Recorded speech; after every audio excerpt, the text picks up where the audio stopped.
Seja bem-vindo. Se inscreva e ative o sininho para receber novos vídeos toda semana. O texto que eu vou ler está em Marcos capítulo 14, verso de 1 a 9.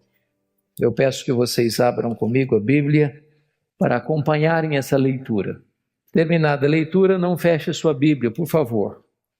Eu preciso que você acompanhe comigo a exposição desse texto.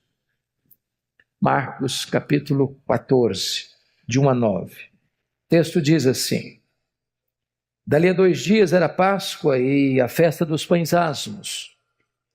E os principais sacerdotes e os escribas procuravam como prenderiam Jesus à traição e o matariam, pois diziam: não durante a festa, para que não haja tumulto entre o povo.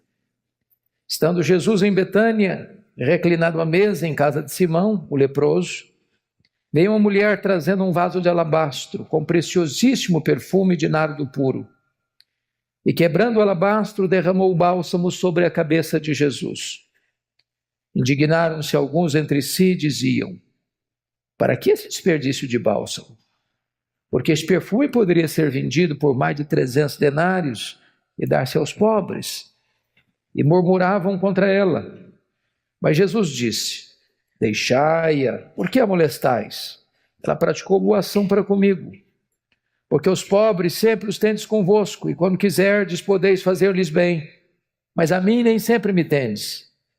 Ela fez o que pôde, antecipou-se a ungir-me para a sepultura.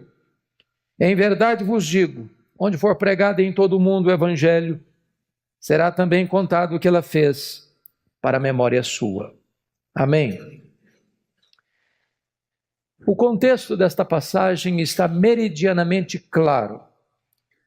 Trata-se de 2 dias antes da Páscoa. E a Páscoa era a maior festa de Israel. Registrava o momento histórico da saída do Egito, depois de uma amarga e longa escravidão.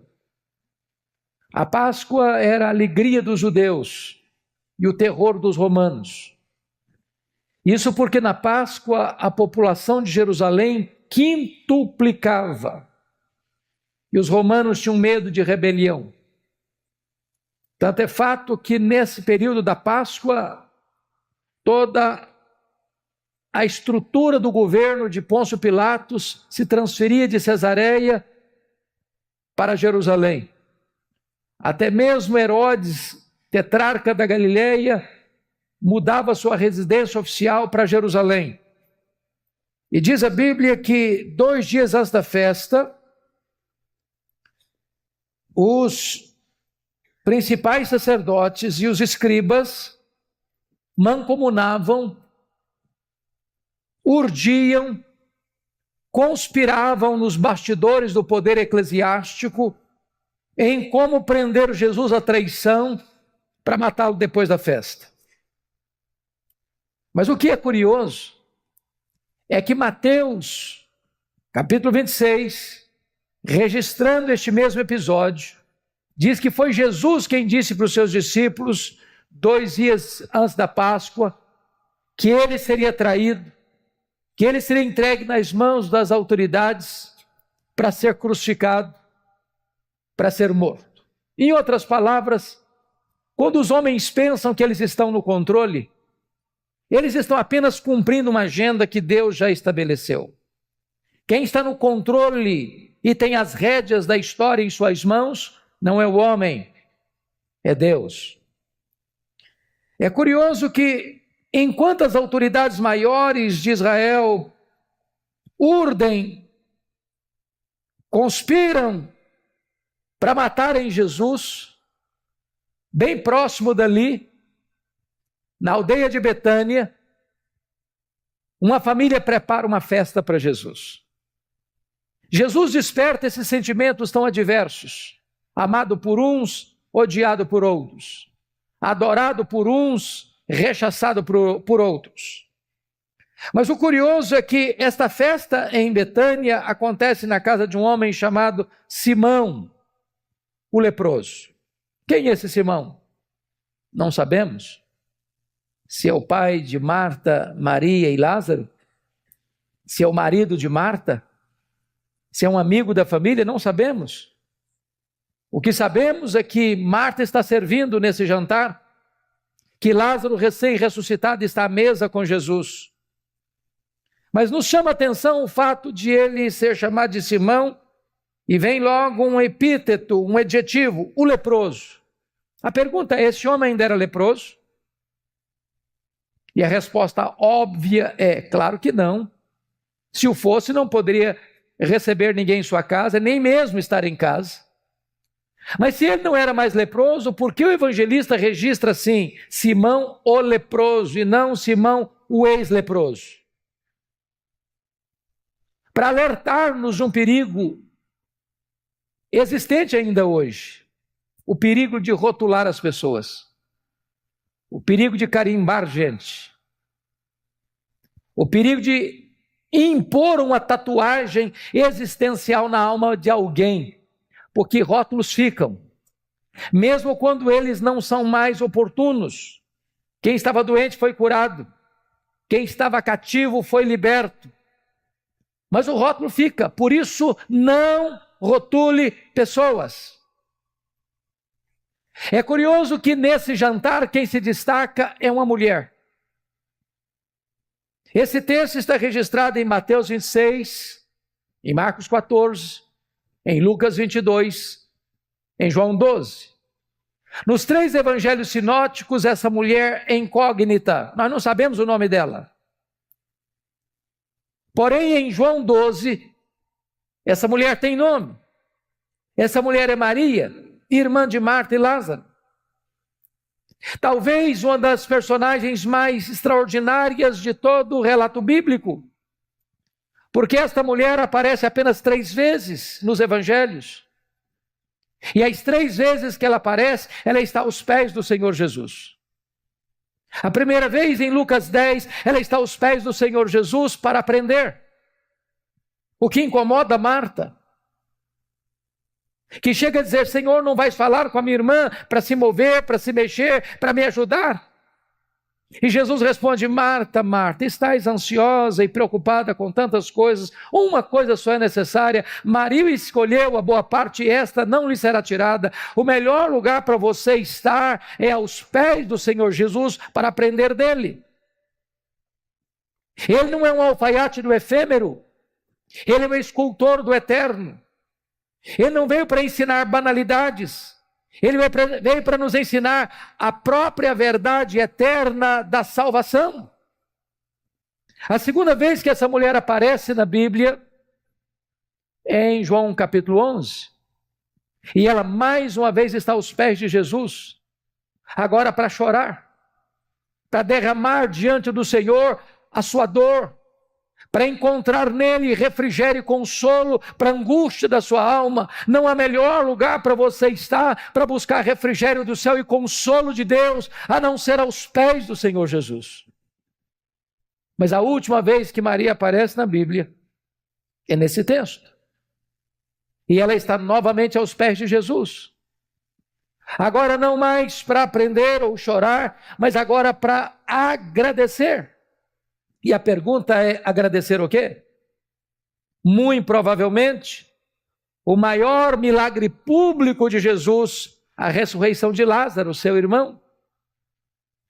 E diz o texto que Jesus já estava à mesa, reclinado à mesa, quando Maria vem por trás, trazendo um vaso de alabastro.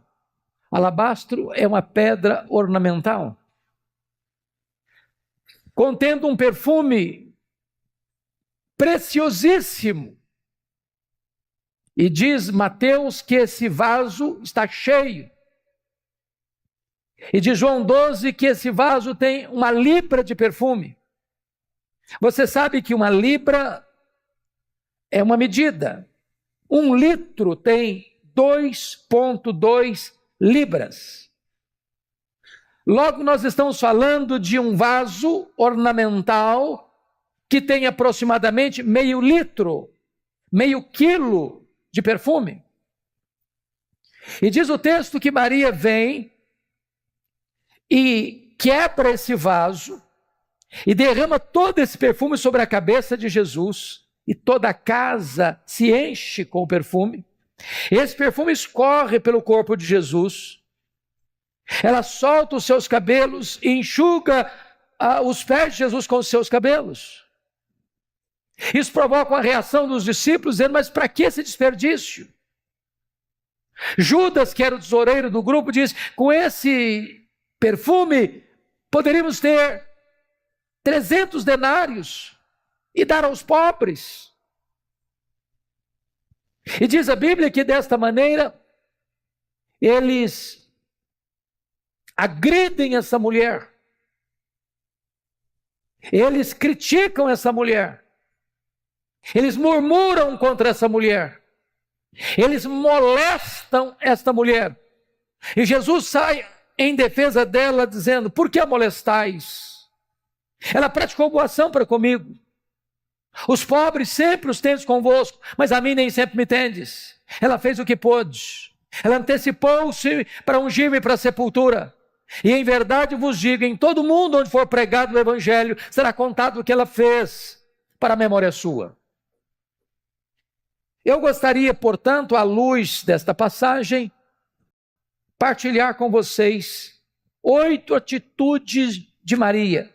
8 atitudes de Maria, que nos mostram que Deus é o Deus Supremo, que no coração dela não tem outros ídolos, mas que o Senhor Jesus é a própria razão suprema da sua vida. Se você tem papel e caneta, sugiro você anotar. Isso porque já aprendi que o papel mais amarelo e a tinta mais fraca é mais fiel do que a memória mais prodigiosa. Então vamos observar esses 8 princípios que Maria nos ensina. Com a Bíblia aberta comigo, vejamos. Primeiro, olha o versículo 8, a parte B, está escrito assim: ela fez o que pôde. Você pode repetir essa frase comigo? Ela fez o que pôde. Sempre que leio isso, eu pergunto ao meu coração: eu estou fazendo para Jesus tudo o que eu posso? Porque às vezes nós fazemos, mas não fazemos de todo o coração. Às vezes fazemos relaxadamente. Às vezes fazemos com a motivação errada. Às vezes não fazemos de forma íntegra. Maria fez o que pôde. Você tem feito o que você pode para Jesus? Ele é o primeiro, Ele é o único. Ele tem um espaço absoluto no seu coração, na sua mente, na sua agenda, na sua casa. Ele é o centro da sua vida. Eu gosto muito da história da igreja. E gosto porque a história será nossa pedagoga, ou então nossa coveira. E me traz à mente agora o que aconteceu no dia 23 de setembro de 1723, às 11 horas da manhã, na Alemanha, quando um homem chamado Ludwig van Zinzendorf começa uma reunião de oração que durou 100 anos. E esse movimento foi um dos momentos mais importantes de reavivamento, de despertamento missionário na história da igreja. É o movimento conhecido como o movimento dos morávios. E na Alemanha, os morávios, mesmo sendo pobres na época, cada 19 moravianos sustentavam um missionário fora da Alemanha. Alguns deles, não tendo dinheiro para enviar para a obra missionária, vendiam-se como escravos para comprar passagem de ida, para investir o resto de seus dias para levar a esperança do Evangelho aos povos mais distantes do mundo. Quando eu olho um exemplo desse, eu pergunto ao meu coração: eu estou fazendo o que eu posso? Pois Maria fez o que pôde. Segunda coisa que eu aprendo com Maria é que ela fez o seu melhor. Confira comigo o versículo 3. Ela está trazendo um perfume que os evangelhos chamam de preciosíssimo.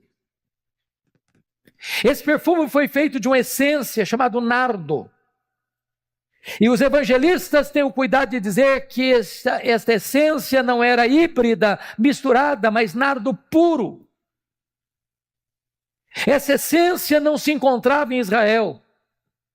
Era caríssima e era raríssima. Só era encontrado na época nas cordilheiras do Himalaia, de um arbusto seco que era moído e transportado em lombos de camelos. Agora eu pergunto a você, se você tem um perfume caro, e eu acho que vocês têm, como é que vocês usam? Com muito cuidado, não? Só um pouquinho, em ocasiões especiais. Agora notem Maria, ela vem trazendo esse perfume, que tem aproximadamente meio litro, meio quilo, que foi avaliado em mais de 300 denários. Um denário era o salário de um trabalhador durante o dia todo. Portanto, estamos falando que cada grama desse perfume valia um dia de serviço. Cada gota desse perfume correspondia a um dia de trabalho. As economias de um ano. E ela não abre esse perfume. Ela não abre esse frasco. Ela quebra o vaso. Por que ela quebra o vaso? Porque ela está dizendo o seguinte: eu não quero que sobre nenhuma gota. Tudo que eu tenho, o melhor que eu tenho, vai estar a serviço de Jesus. Ela faz o seu melhor. A pergunta é: você tem feito o seu melhor para Jesus? Você tem colocado a serviço dele o melhor que você tem? Maria fez o seu melhor. Mas em terceiro lugar, à luz do versículo 3, Maria fez sacrificialmente. Talvez você pergunte, mas como uma moça pobre, de uma família pobre, vivendo numa aldeia pobre, de um território dominado por um império estrangeiro, e investe um ano de trabalho num frasco, num vaso de perfume? Esse perfume não se encontrava em nenhuma perfumaria da época. Ele era comprado gota a gota, grama a grama, ia sendo acondicionado nesse vaso de alabastro para o dia mais importante da vida dessa mulher, o dia das suas núpcias. E ela pega aquilo que era tão importante para ela, que tinha tanto significado para ela, e coloca tudo isso a serviço de Jesus, porque ela não apenas faz o seu melhor, ela faz de forma sacrificial.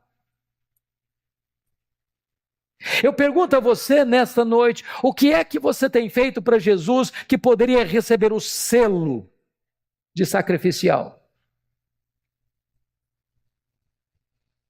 Tem horas que imagino que as pessoas que não conhecem a Deus como você e eu conhecemos, têm até mais zelo em servir aos seus deuses do que nós em servir ao Deus Supremo. Eu explico. Há 3 anos eu estava pregando na cidade de Porto, em Portugal, e fui visitar uma pequena cidade chamada Águeda, perto de Coimbra.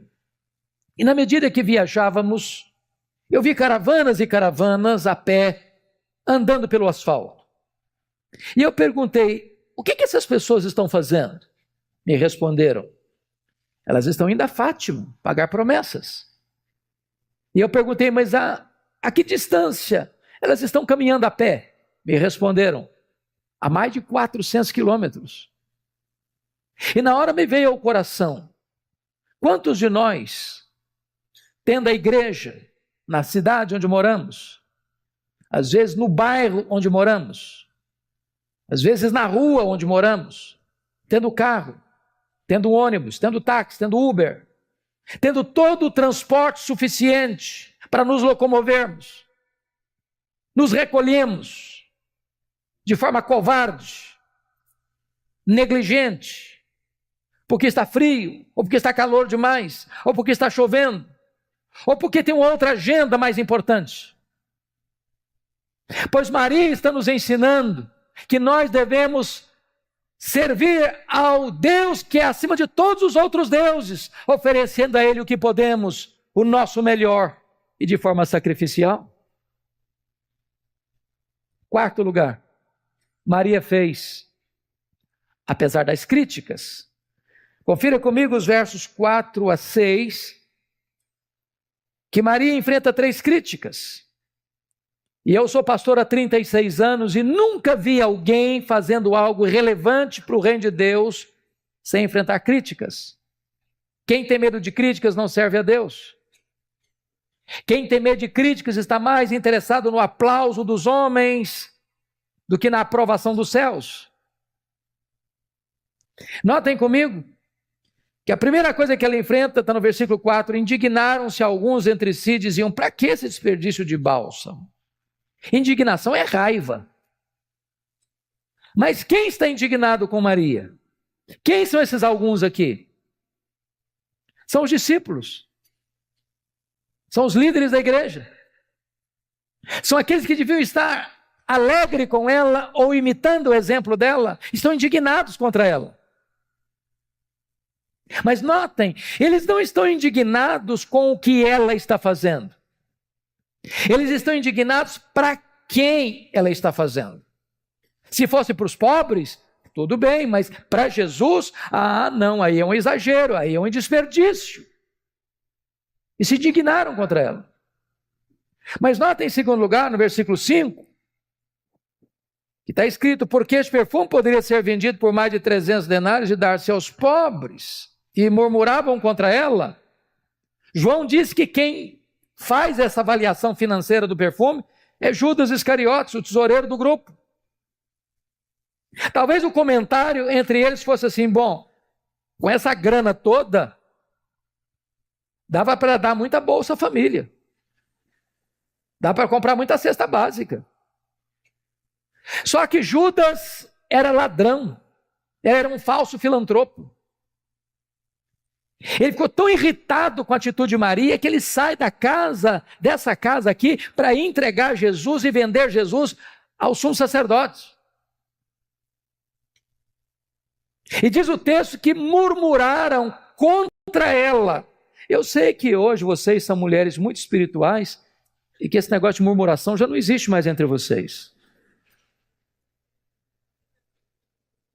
Mas eles não murmuraram só não, murmuraram contra ela.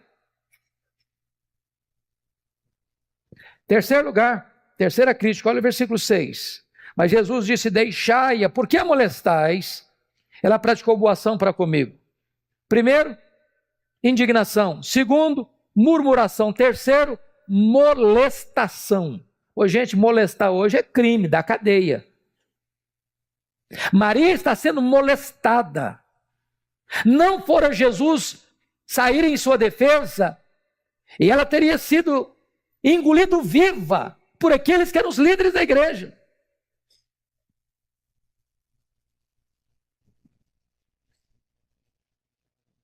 Você tem trabalhado para Jesus? As pessoas têm criticado você?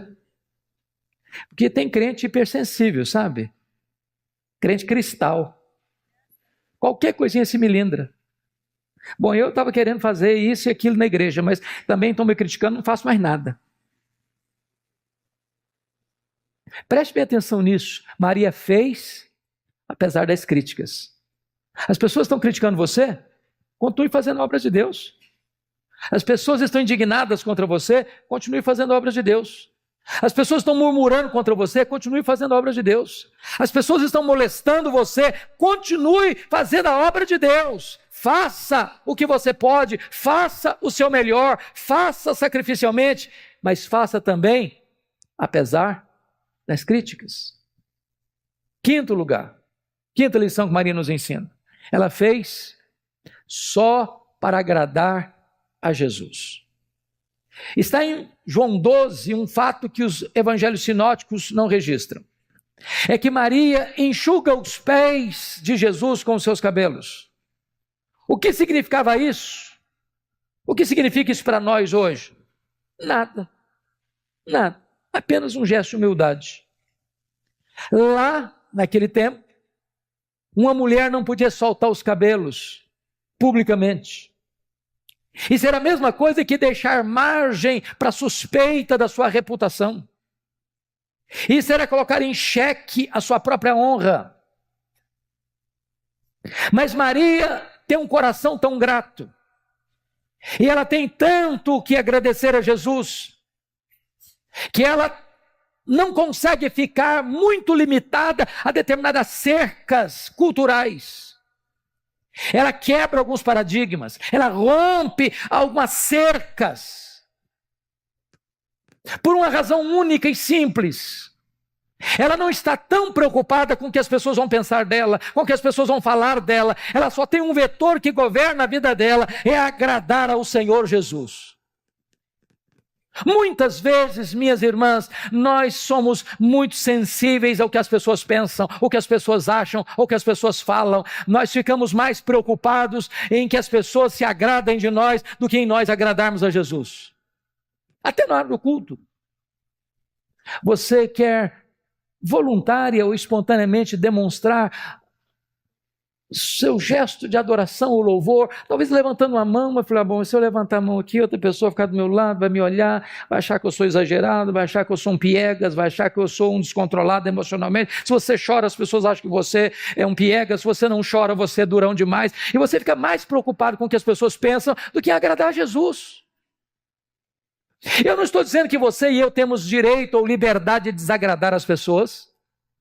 O que eu estou lhe dizendo é que o vetor que deve governar a nossa vida é agradar unicamente ao Senhor Jesus.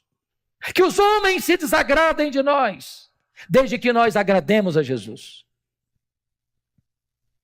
Sexto princípio. Maria fez o que pôde. Maria fez seu melhor. Maria fez sacrificialmente. Maria fez, apesar das críticas, Maria fez só para agradar a Jesus. Mas em certo lugar, Maria fez a pessoa certa. Confira comigo, versículos 6 e 7. Mas Jesus disse, deixai-a, por que a molestais? Ela praticou boa ação para comigo. Porque os pobres sempre os tendes convosco, e quando quiserdes podeis fazer-lhes bem, mas a mim nem sempre me tendes. E eu pergunto a vocês, será que Jesus está dizendo aqui que os pobres não são importantes? Que a causa dos pobres não é urgente? Que nós podemos deixar a assistência aos necessitados para depois? É isso que Jesus está ensinando? E a resposta é um sonoro não. Porém, é necessário entender que Jesus precisa vir primeiro. É necessário entender que Jesus tem a primazia. É necessário entender que ninguém é salvo porque ajuda os pobres. Ninguém vai para o céu porque dá cesta básica. Ninguém vai para o céu porque dá esmola. Ninguém vai para o céu porque enche a panela do faminto. Ajudar os necessitados não é a causa da salvação. Ajudar os necessitados é consequência da salvação. É resultado da salvação. Você não ajuda os pobres para ser salvo. Você ajuda os pobres porque você foi alcançado pela salvação gratuita mediante a fé em Cristo Jesus. Se nós não entendermos isso, meus irmãos, nós vamos anular a graça e substituir a cruz pelas boas obras. Uma igreja salva é uma igreja generosa. Alguém que alcançou o perdão livre pela graça é alguém que tem o coração aberto, as mãos abertas, o bolso aberto e pronto para ajudar os necessitados. Mas é muito importante entender, Jesus vem primeiro. Ela fez a pessoa certa. Sétimo lugar, Maria fez no tempo certo. Confira comigo o versículo 8, a parte B. Ela antecipou-se a ungir-me para a sepultura. É necessário entender bem esse ponto aqui. Deixa eu chamar a atenção de vocês para o texto de Lucas 8, quando Jesus estava fazendo o seu ministério itinerante pelas cidades da Galileia, e haviam 204 cidades pequenas, com cerca de 15 mil habitantes, na Galileia naquela época, e Jesus saía de cidade em cidade, aldeia em aldeia, pregando. E a Bíblia fala que algumas mulheres, e cita 3 pelo nome, e muitas outras, e eu não sei quantos são muitas outras, iam com Jesus, assistindo-o com seus bens. Agora pensem comigo. Pensem comigo. Se Jesus sair de cidade em cidade, de aldeia em aldeia,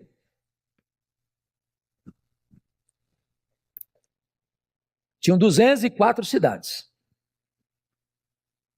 Se era Jesus e os 12 apóstolos, são 13 pessoas. Se estão 3 mulheres citadas pelo nome, 13 com 3, 16.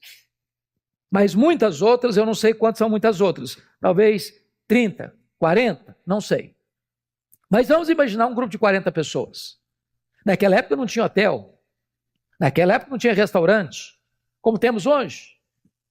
A logística disso, para dormir, para comer, para vestir. Essas mulheres iam bancando o ministério de Jesus. As mulheres sempre foram mais ativas e mais generosas. E elas estão lá servindo a Jesus e assistindo a Jesus com seus bens. E é nessas viagens que Jesus deixa claro que ele precisa ir para Jerusalém para ser crucificado, para ressuscitar ao terceiro dia. E quando Jesus vai para Jerusalém, essas mulheres, não outras, essas mulheres sobem com Jesus. Quando Jesus foi crucificado, somente João está lá. Todos os outros apóstolos fugiram, essas mulheres estão lá. Quando Jesus foi sepultado, não consta nem que João estivesse no sepultamento, mas essas mulheres, diz Lucas, viram onde e como Jesus foi sepultado. Quando chegou o sábado, final do sábado, que era 6 horas da tarde do sábado, elas correram no mercado para comprar especiarias, para vir embalsamar o corpo de Jesus. Mas por quê? Raciocine comigo. Que horas Jesus morreu na sexta-feira?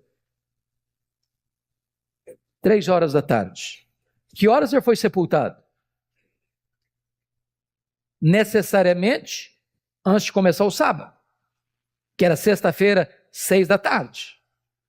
Portanto, entre a morte de Cristo e o sepultamento de Cristo, você tem 3 horas.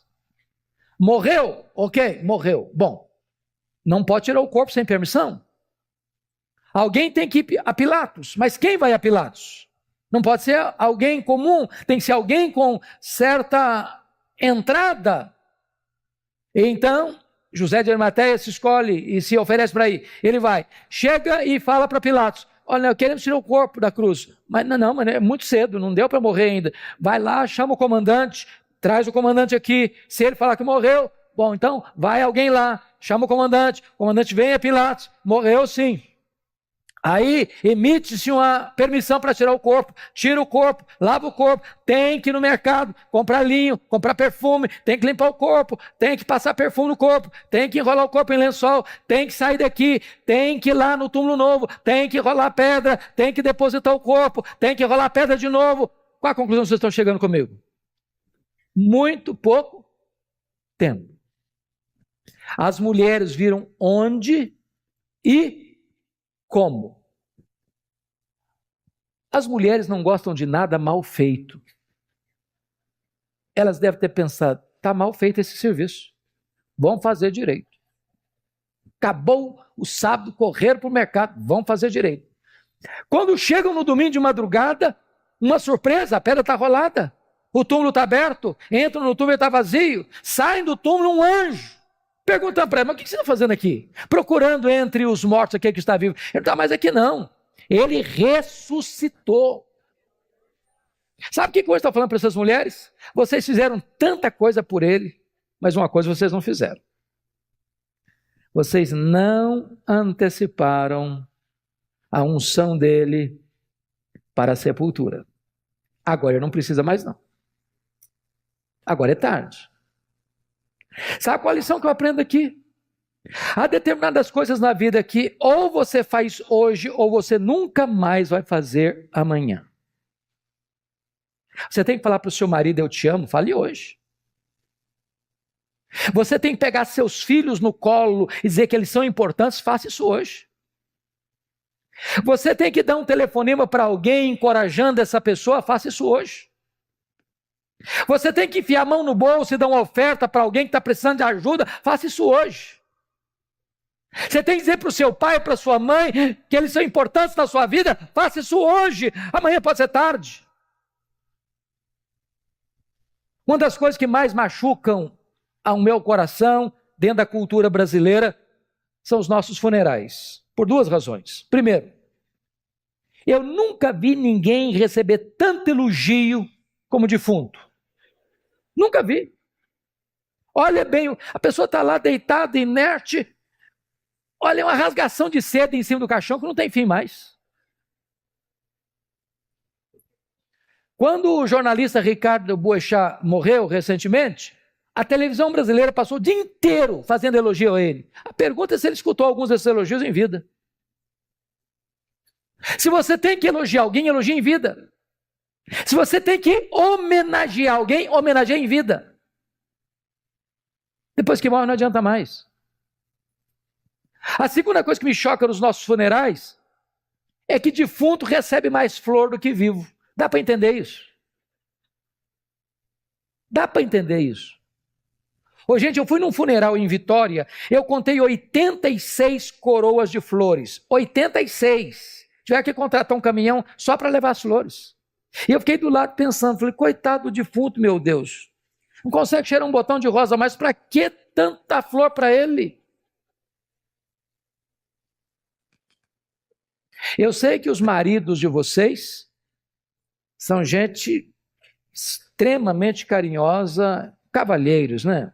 Vocês sempre recebem flores, eu não tenho dúvidas disso. Agora, eu conheço alguns homens que são pão duro, sabe? Que nunca levam uma flor para a esposa. Aí no dia que a abençoada morre, ele vai na funerária, não, vai na floricultura e diz, faça uma coroa grande, grande, e nem pede desconto. Nem pede desconto. Agora, você sabe por que os mortos recebem mais flores do que os vivos? É porque a voz do remorso é mais forte do que a voz da gratidão. Você tem que mandar flor para alguém, manda em vida. Maria fez no tempo certo. Pois bem, agora eu quero olhar o último princípio, a última coisa que Maria nos ensina. Vamos recordar os 7 primeiros? Primeiro, ela fez o que pôde. Segundo, ela fez seu melhor. Terceiro, ela fez sacrificialmente. Quarto, ela fez apesar das críticas. Quinto, ela fez só para agradar a Jesus. Sexto, ela fez a pessoa certa. Sétimo, ela fez no tempo certo. Oitavo e último lugar, ela fez com reflexos para a eternidade. Olha o versículo 9 comigo.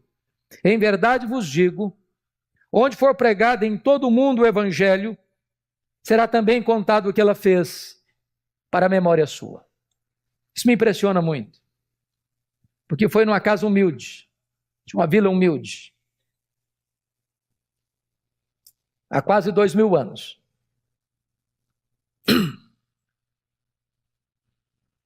Que esta mulher praticou esse ato. E o que ela fez tem sido contado desde dos eirados da história, trombeteado nos ouvidos do mundo. E a profecia de Jesus, feita naquela humilde casa, naquela noite talvez, está se cumprindo mais uma vez hoje, 29 de março de 2019, neste hotel, em Água de Lindóia, São Paulo, Brasil. A grande pergunta é o que é que você e eu estamos fazendo que vai influenciar as futuras gerações. Vivemos numa sociedade egoísta, narcisista, que faz do seu prazer e do seu luxo e do seu conforto seus ídolos. Vivemos para nós mesmos, desfrutando todas as delícias e taças dos prazeres para o nosso próprio deleite. Vivemos apenas para nós.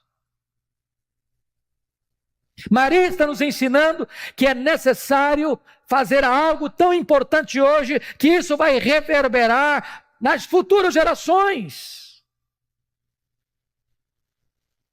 Eu pergunto a você, eu não sei se você pensa sobre isso, de vez em quando passa isso pela minha cabeça, pensando assim, meu Deus, se Jesus não voltar antes e eu morrer, depois de 50 anos, alguém for lá e limpar a poeira da lápide do meu túmulo, será que a minha história vai mexer com alguém? Será que ainda vai impactar alguém? Será que a forma de eu viver hoje, trabalhar hoje, vai influenciar as futuras gerações? Eu pergunto a você, que frase resumiria a sua vida que estará gravada na lápide do seu túmulo? Quem é você? O que você está construindo para o futuro? Que marcas você vai deixar nas futuras gerações? Que legado você vai deixar? Um carro? Uma casa? Um apartamento? Um sítio? Dinheiro no banco? Isso é legado? Eu gostaria de concluir minha fala trazendo à memória esclarecida de vocês 2 exemplos. Um tirado da Bíblia, outro da história da igreja. O tirado da Bíblia é a história de um grande rei de Judá, o rei Ezequias. Diz a Bíblia que ele começou a reinar com 25 anos, que ele reinou 29 anos, que ele morreu, portanto, com 54 anos. A Bíblia diz que este homem foi um homem piedoso. Nunca ninguém foi semelhante a ele, nem antes nem depois. Que esse homem fez reformas espirituais importantes, porque seu pai era um idólatra. E ele promoveu não só a reforma, mas experimentou um grande reavivamento. Quando este homem estava com 39 anos de idade, no auge do seu governo, no auge da sua capacidade, no auge do seu vigor, ele enfrenta 2 graves problemas. Primeiro, o maior e mais poderoso império da época, o Império Assírio, cercou Jerusalém. E mandou um recado abusado para ele: renda-se, porque ninguém pode me resistir, nenhum Deus pode livrar você das minhas mãos. Se não bastasse esse cerco, esse entrincheiramento de um grande império, diz a Bíblia que ele fica doente, uma úlcera incurável. E Deus manda o profeta Isaías na casa dele com uma mensagem expressa: põe em ordem a tua casa, porque morrerás e não viverás.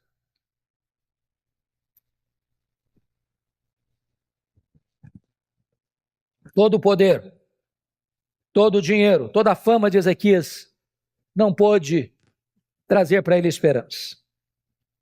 Só restou para ele uma parede, para a parede ele se voltou, e diz a Bíblia que ele chorou abundantemente, que ele orou fervorosamente e que Deus respondeu rapidamente.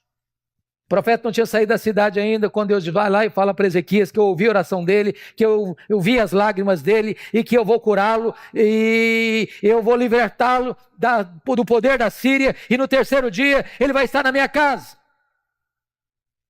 Quando o profeta chegou, Ezequias perguntou: mas que evidências eu tenho de que Deus respondeu minha oração? E o profeta pergunta: o que você quer?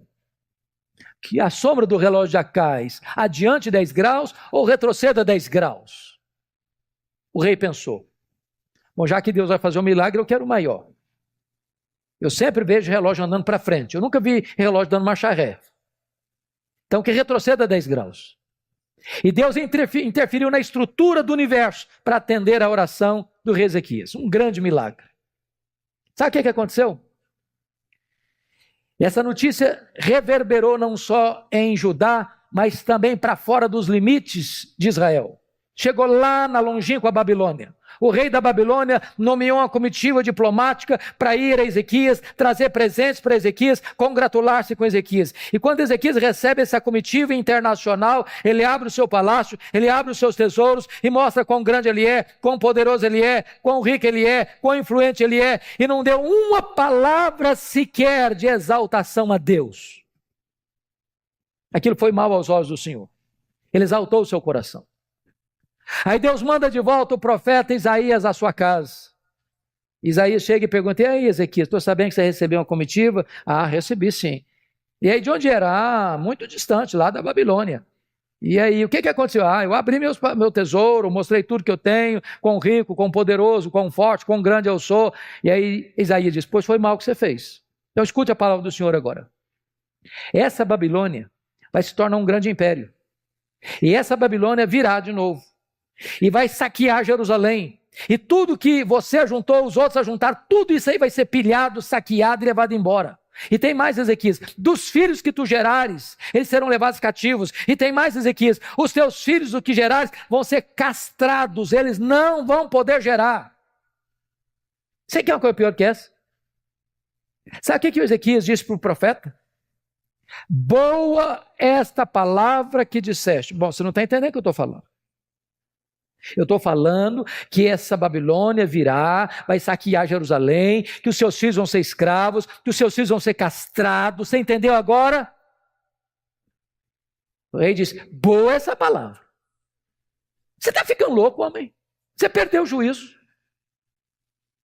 Mas ele justificou: boa essa palavra, porque eu, Ezequias, terei paz nos meus dias. Sabe o que ele está dizendo? Quando isso acontecer, eu já empacotei.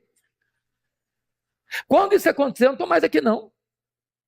Eu só me importo comigo. Desculpem da expressão, ele está dizendo o seguinte: depois que eu morrer, que se danem as futuras gerações, eu não estou nem aí. Lamentável. Profundamente lamentável. Meus irmãos e minhas irmãs, nós precisamos investir nas futuras gerações. A Europa hoje é um continente pós-cristão. Hoje você tem na América do Norte, Estados Unidos e Canadá, muitas igrejas chamadas de dead church, igrejas mortas. Hoje você tem no Brasil mega templos, mas não tem evangelho. Hoje você tem igrejas no Brasil que já bandearam para o liberalismo e assinaram o seu atestado de óbito. Hoje você tem igrejas ortodoxas no Brasil, mas estão áridas como um deserto, secas como um poste. Ortodoxia ossificada e morta, sem o poder e a unção do Espírito Santo de Deus. Muitos filhos de crentes desviados. Os desigrejados hoje crescem. Muita gente está na igreja, mas o coração está no mundo. Porque muitas vezes nós não estamos influenciando as futuras gerações. Mas eu vou lhes dar um segundo exemplo da história. Missionário inglês David Livingstone foi para a África fazer a obra de Deus na África. E viveu lá, e trabalhou lá, adoeceu lá, morreu lá. Quando ele morreu, os ingleses foram buscar o corpo dele para sepultá-lo na Inglaterra. Os africanos disseram: vocês podem levar o corpo dele, mas o coração dele vocês não vão levar não. Ele amou a África e o coração dele vai ser enterrado na África. Sabe o que fizeram? Abriram o peito dele, arrancaram o coração dele e enterraram o coração dele na África. Levaram o corpo de David Livingstone e sepultaram-no na abadia de Westminster, onde estão sepultados os reis e os nobres da Inglaterra. O túmulo mais visitado na abadia de Westminster não é o túmulo dos reis e dos nobres, mas o túmulo de David Livingstone. Quando você vai a Malawi, lá tem uma catedral de chão batida e tem uma placa de bronze com os seguintes dizeres: para a glória de Deus e em memória de David Livingstone. Quando você vai à abadia de Westminster, tem uma plaquinha lá com os seguintes dizeres: para a glória de Deus e em memória de David Livingstone. A grande pergunta que eu faço agora é esta: depois que nós partirmos, qual vai ser o impacto da nossa vida nas futuras gerações? Que Deus nos ajude a viver para a glória de Deus, a exaltar o único Deus vivo e verdadeiro, o Deus supremo, acima de todos os outros deuses. E para que as futuras gerações saibam que nós andamos com Deus, que nós servimos a Deus e que Ele foi sempre a razão da nossa vida. Que Deus nos ajude a imitar esta mulher que viveu aos pés de Jesus para aprender, para chorar e para agradecer.